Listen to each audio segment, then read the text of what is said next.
What's up, y'all? Y'all know who it is. Your boy JP the Install Guy. Hoping to make your install life a little bit easier. Today we got 2010 Honda Accord, and I'm gonna show you how to take this radio out and install your own. If these are the things that you're into, please consider subscribing or following, because this is what we do here at the channel. Now, first thing you want to do is come over here to the left side of the radio and take your panel removal tool and remove this one trim panel. It's only held in by 2 clips to reveal one Phillips head screw on the left hand side.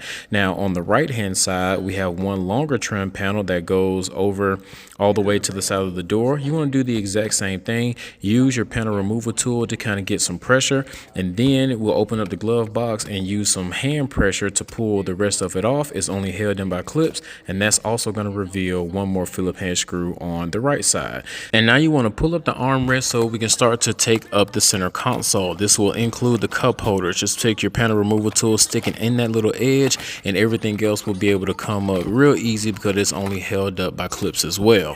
So the only harness that's holding this down is going to be one for the cigarette lighter port. As soon as we undo that, we can remove that whole piece. Now you have 2 Phillips head screws. You can either use that or an 8mm socket at the bottom of the pocket. And once we move this little receipts out the way, we have 2 more at an angle going up, and this will allow us to remove the whole entire pocket once all 4 screws are taken out. Once we get the pocket removed, there are 2 more screws facing up, and they're going to be the same 8mm bolts, or you can use a Phillips head. Now the easiest way to get to this is going to be using our right angle driver and a small 8mm nut setter. This one is magnetic, and I got it from Harbor Freight, so it's easy to go in straight, but we can actually pull those 2 screws out at an angle.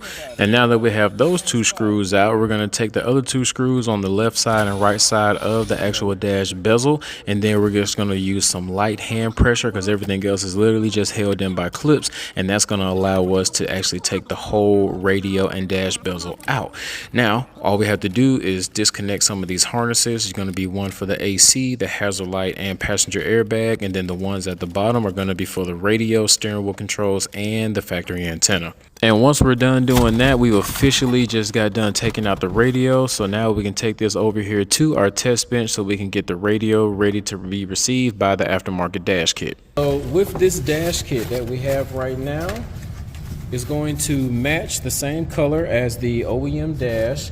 You are going to have to take the AC vents out of the top, put it down here. You have to do the same thing with the passenger airbag button up here at the top. Put that here, and the AC knobs and the AC buttons will have to go here. There are different kits, so make sure if yours has dual climate control or single climate control, you get the proper one. The dash kit does come for single DIN and double DIN radios.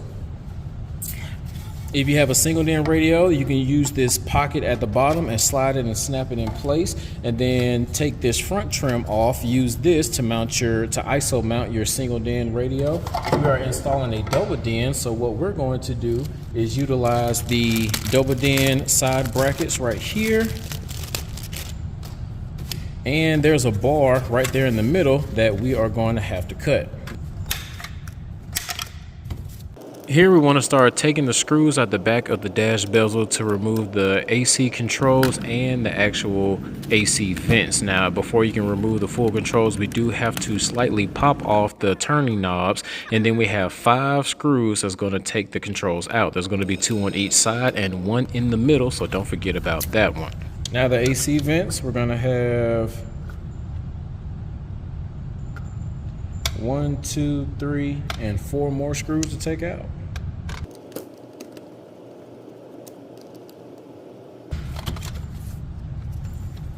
Go ahead and push that out by pressing down on these tabs.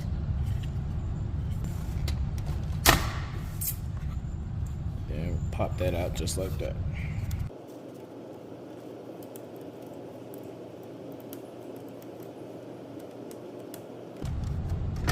Alright, so we're just going to put these in reverse order. I think we want to go ahead and snap this one in first.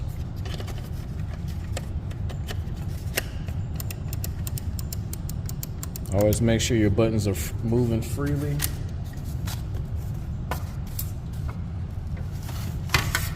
Put the AC vents in next. Now you got to remember, this part is going to go over this part as it goes in.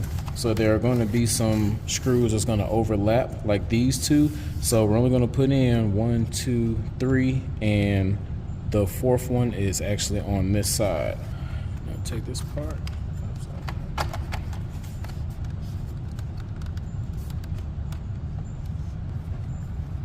Now we put the remainder of the screws in. All right, so now that we got the screws in on the back side, I pop these back on. They just go in and snap on. And you want to make sure that these buttons do not stick. You should be able to play them like this, and they're going to come up every single time. If these stick, you're going to have to take it back off. Sometimes you have to leave those screws just a little bit loose so they don't stick. It just is what it is. So now we're going to put our front trim back on. Flip this around to the back side and put these on, that way we can add our radio. Radio that we're installing is the Sony XAV4000. We've already done a radio review on this one. That link will be in the description for you guys.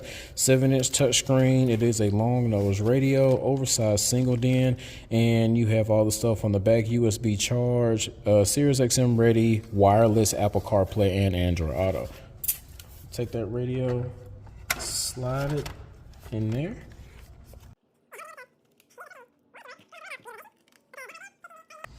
And that's what we're looking like right there. All right, let's get this thing wired up. The wire harness that we're using is a 701729 harness, so it's real basic, no modules and nothing real extra. All the speaker wires are pinned and the accessory is as well, so we're just going to hook this up regularly. So we're going to go ahead and strip all the wires back so we can start doing our connections. Now at this point you can use whatever you want: crip caps, butt connectors, solder, and heat shrink, whichever one is basically fine. This does have an antenna adapter with a power antenna wire that needs to be hooked up so you can have better AM and FM reception. Now I don't necessarily go over wiring in these videos anymore because it's pretty much the same thing unless you have a module or something special. Those are the only times where I intervene and tell you exactly what needs to be done. Other than that, everything's the same. Now for those who don't know how to wire up a radio, I didn't forget about y'all. I have one video showing you how to wire a radio up. That link is in the description, and that card should be popping up in the corner. That way the people who already know how to do that can get what they need from this video, and if you don't know, you have a secondary source. At this time, I'd like to thank all the people who decide to support the channel, whether you guys do the Patreon or give a big thanks or whatever. All that goes a long way with me, and I greatly appreciate it. And this is what it looks like when it's all said and done. So if you found any value, please hit the like button. Don't forget to subscribe, share, comment if you want to. Till next time, it's your boy JP signing out, telling y'all to keep going, keep growing, and have a blessed day. Peace.